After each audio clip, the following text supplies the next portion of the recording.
Hey everyone, it's Nova Scotia Thomas here, and this is my YouTube channel's first outdoor video on location.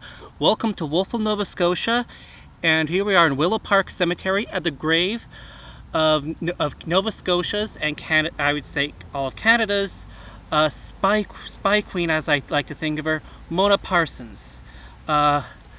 This is a picture of her I was able to find online, and her life story is absolutely amazing. I'm surprised there's not a movie made about her life.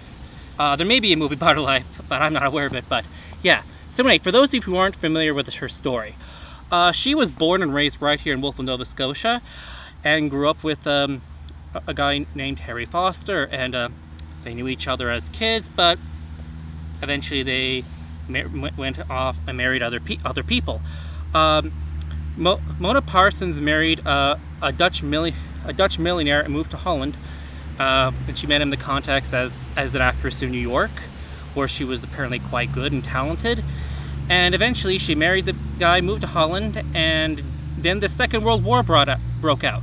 During the Second World War, at a great risk to her own life, she would help Allied airmen escape back to England. Eventually, the Nazis got wind of what she was doing, and they went to investigate her place. In her biography, I remember reading it online, it said that she was she applied her talents as an actress to try to deceive them that she wasn't doing all those things. But eventually, and unfortunately, she was caught, and she was put in a concentration camp for the duration of the war. She was sentenced to death on numerous occasions, but constantly appealed the death sentence until eventually the Third Reich collapsed and she got out. Anyway, but when she got out, there's a statue of her what she looked like in front of the post office in Wolfville, if you're ever in town. And she was emaciated. She was not as well dressed as in this picture, certainly. But eventually she was able to make it to some Canadian battalions who had liberated Holland. Only there was no problem. They thought she was a double agent, and she couldn't convince them otherwise until, and this is where it gets really, really like a cheesy romantic novel, but it's actually quite amazing, quite lovely, and good for her. The commander of the I believe the commander of, if I recall correctly, of the soldiers who were investigating her happened to be Harry Foster, who she knew in Wolfville and grew up with her. And so their commanding officer was able to confirm that she was legitimately who she said she was, and not a threat to the Canadians. And so she was liberated and set free.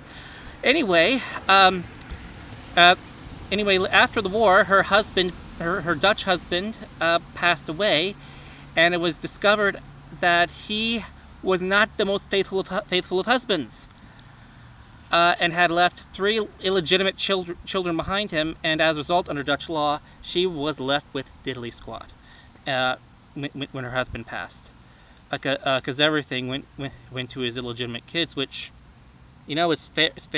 He's got to take care of your kids, and I think that's a fair law. Still, kind of sucked. It certainly sucked for her. But anyway, she then moved back to Canada, Nova Scotia. And in the meantime, General Harry Foster, I point out, it's actually mentioned on the tombstone, his wife had passed away. So eventually they reconnected, and the very guy who she grew up with identified her and confirmed that she was not a double agent. He married her, and they lived for about 5 years together as husband and wife, until he also passed away. And about a decade later, she passed away and is buried right here in Wolfville, Nova Scotia. So this is like a very nondescript grave in the cemetery. So I'm just going to show it to you where it is in relation to everything else. So see that marble sepulcher? That's their grave. And so like here, we're like near the top of Willowbank Cemetery. It's like there's the entrance to the graveyard up top of the hill, and if you go to the bottom of the hill and you walk up around here towards the main entrance, you should be fine. So, but yeah, just remember to walk up around here. So this is the grave of Mona Parsons, great Canadian heroine. And if you're ever in Wolfville, Nova Scotia, be sure to come by and pay your respects. Anyway, stay safe, everyone, and greetings from Nova Scotia as always.